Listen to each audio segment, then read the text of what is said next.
নমস্কার। আজকে আমি পুঁই শাক রান্না করছি, সম্পূর্ণ নিরামিষ। আমি প্রথমে এখানে ফোড়ন দিয়েছি শুকনো লঙ্কা 5 ফোড়ন, এরপর আমি আদা বাটা দেবো। যাই হোক, রিনা জিজি কুকিংয়ে আপনাদের সবাইকে স্বাগত।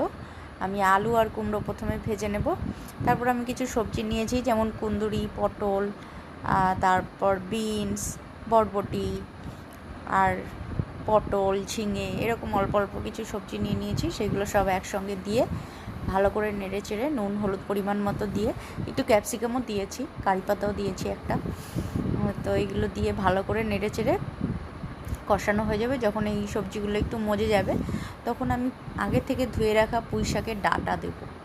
ডাঁটাগুলো আগে দিলে, একটু দিয়ে নেড়ে চেড়ে নিলে তাহলে তাড়াতাড়ি ভালো সেদ্ধ হয়। ওই জন্য ডাঁটাগুলো আমি আগে দেবো, তারপর পুঁই শাক দেবো, দিয়ে ভালো করে ঢাকা দিয়ে নাড়াচাড়া করে নুন দেবো আবার, কেন শাকের মধ্যে নুন দেওয়া হয়নি, প্রথমে সবজিতে দিয়েছি, অল্প দিয়েছিলাম। আবার শাক রান্নার সময় আবার একটু নুন দেব।